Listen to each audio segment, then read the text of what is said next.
વાર્તાઓ કે જે નિર્દોષ મનોરંજનનું કામ કરતી. આજે આપણે એક આવી જ સરસ મજાની વાર્તા સાંભળવાના છીએ, જે છે વરુ અને બકરીના બચ્ચાની વાર્તા. તમે નાના હશો ત્યારે આ વાર્તા જરૂર સાંભળી હશે. તો ફરી એકવાર તમારા બાળપણમાં ખોવાઈ જવા માટે મારી સાથે તૈયાર થઈ જાવ. આજે આપણે સાંભળવાના છીએ વરુ અને બકરીના બચ્ચાની વાર્તા. એક જંગલમાં એક વૃદ્ધ બકરીએ પોતાનું ઘર બનાવેલું. એને 7 બચ્ચા, પોતાના હાથે બચ્ચા સાથે તે આરામથી રહેતી. આ બકરી ખૂબ મહેનતુ અને કામગરી હતી. એ 7 બચ્ચાની માં હતી, એટલે એને વધારે મહેનત કરવી પડતી. પોતાના 7 નાના બચ્ચાને એ ઘરમાં બંધ કરી અને બહાર નીકળતી. બકરીને દરરોજ પોતાનું દૂધ વેચવા જવું પડતું. બદલામાં તેને જે 2-4 પૈસા મળતા એમાંથી એ પોતાના બાળકો માટે ભોજન સામગ્રી અને કપડાં ખરીદતી. એનું ઘર ખૂબ સુંદર હતું. એમાં દરેક પ્રકારની સજાવટ હતી. બચ્ચા આખો દિવસ એમાં રમ્યા કરતા. બકરી બહાર નીકળતા પહેલા બધા બચ્ચાને ગણી લેતી. બહાર નીકળીને તરત જ એ અંદરથી દરવાજો બંધ કરાવી દેતી. આમાં કુટુંબ સુખેથી રહેતું. અચાનક એમના માથે એક આફત આવી. પર્વત પરથી એક ભયંકર ચાલાક વરુ ત્યાં આવી પહોંચ્યું. બકરીના મકાનની આજુબાજુ એ આટા મારતું. એને પેલી વૃદ્ધ બકરીની બીક લાગતી, એટલે એ મકાનની નજીક આવવાની હિંમત નહોતું કરતું. હવે તો બકરીને એના બચ્ચાની ચિંતા થવા લાગી. એ દૂધ વેચવા જાય ત્યારે બચ્ચાનું શું થાય? એ બચ્ચાને પોતાની સાથે લઈ જઈ શકે એમય નહોતું. એટલે તેણે સૌથી મોટા બચ્ચાને પોતાની પાસે બોલાવ્યું. પાસે બેસાડી અને સલાહ આપતા કીધું, જો બેટા, સૌથી મોટો તું છે. તારા બધા ભાઈ બહેન તારા કરતા નાના. તું જરાક ચાલાકીથી રહેજે. અંદરથી દરવાજો બંધ કરી દેજે. હું આવું નહીં ત્યાં સુધી દરવાજો ખોલીશ નહીં. વરુ તો ખૂબ ચતુર છે. મારા ગયા પછી તમને ખાવા અહીંયા આવશે અને ઘરમાં પેસવાનો પ્રયત્ન કરશે, પરંતુ કોઈ પણ સંજોગોમાં તું દરવાજો ન ખોલીશ. મોટું બચ્ચું મેં કરતું બોલ્યું, વાંધો નહીં માં, તું ચિંતા ન કરતી. હું એ ચતુર વરુને સારી રીતે જાણું છું. તું નહીં આવે ને ત્યાં સુધી હું દરવાજો નહીં જ ખોલું. પેલી બકરી કે, બહુ સારું, તું એમ જ કરજે, પણ યાદ રાખજે, એ વરુ ખૂબ ચાલાક છે. તારી પાસે બાણું ખોલાવવા માટે અનેક બહાના કાઢશે. તે કદાચ બનાવટ કરીને મારી જેવી બોલી પણ બોલે. તમને છેતરવાનો પ્રયત્ન કરે. ગમે સંજોગોમાં બાણું ખોલવું જ નહીં. તું એને ઓળખી કાઢજે અને એની ચાલમાં ફસાઈ ના જઈશ, નહીં તો તે અંદર આવીને તમને બધાને ખાઈ જાહે. આમ સલાહ આપી બકરી તો ચાલી ગઈ.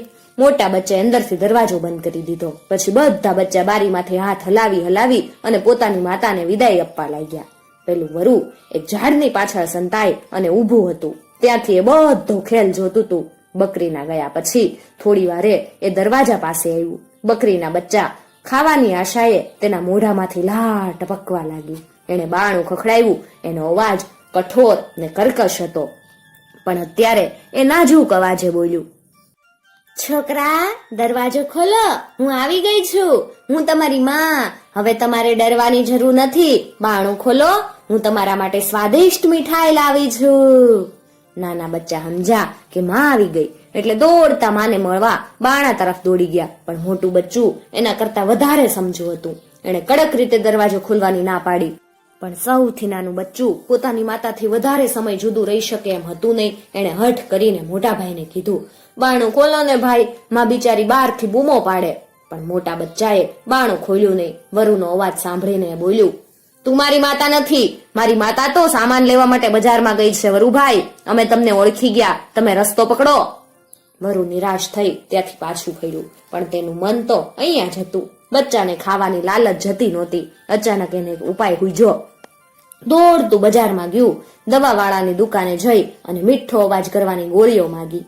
દવાવાળાએ તેને સારી મીઠી ગોળીઓ આપી અને ગોળીઓ ખાઈ અને વરુએ ગર્જના કરી, અરે, આ તો કેવી ગોળીઓ? આનાથી તો મારો અવાજ મધુરય ન થયો. ઝડપથી મને કોઈ દવા આપ, જેનાથી મારો અવાજ મીઠો થાય. ઝડપ કર, નહીં તો હું તને ખાઈ જઈશ. બિચારો દવાવાળો તો ડરી જ ગયો. એ કરે હું? એની પાસે એવી તો કોઈ દવા હતી જ નહીં. એટલે એણે જેઠીમધની ભૂકી આપી. વરુને વિલંબ થતો તો એણે ઝટપટ જેઠીમધની ભૂકી ખાઈ લીધી. પછી એ દોડ્યું બકરીના ઘર તરફ. હવે એનું ગળું સહેજ ચોખ્ખું થઈ ગયું હતું. બકરીના ઘરનું બાણું ખખડાવીને બોલ્યું, છોકરા, બાણું ખોલો, હું આવી ગઈ. તમારા માટે કપડાં ને બીજી ઘણી સારી વસ્તુઓ લઈને આવી છું.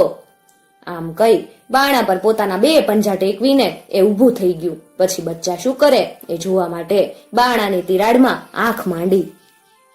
બિચારા બકરીના બચ્ચા તો ખૂબ ડરી ગયા હતા. આ વાત સાંભળી તેઓ પણ તિરાડમાંથી જોવા લાગ્યા. દરવાજા પર એમને બે કાળા પંજા દેખાયા. તરત જ છોકરા ચીસો પાડવા લાગ્યા. અરે, આ તો પેલું વરુ છે, જુઓ એના કાળા કાળા પંજા. મોટા બચ્ચાએ અંદરથી બૂમ પાડી, વરુ ભાગ અહીંયાથી, બાણું તો કોઈ સંજોગોમાં ખુલવાનું જ નથી. આ સાંભળીને વરુ ઉદાસ ચહેરે પાછું ફર્યું. થોડે દૂર જઈ અને વરુને વિચાર આવ્યો, આ છોકરા વધારે પડતા હોશિયાર લાગે, મારે કોઈ બીજી યુક્તિ વિચારવી પડશે. આવી તક તો ફરીથી હાથમાં આવવાની જ નથી. હમણાં જ બકરી પાછી ફરશે એટલે મારે મારું કામ ઝડપથી કરવું પડશે. આમ વિચારી તે દોડતું દોડતું એક હલવાઈની દુકાને ગયું. હલવાઈ લોટ ચાળીને રોટલી બનાવવાનો પ્રયત્ન કરતો હતો. વરુએ કીધું, ભાઈ મારા પંજા બળી ગયા, તું મને થોડોક લોટ આપે તો હારું. હલવાઈએ એને થોડો લોટ આપ્યો.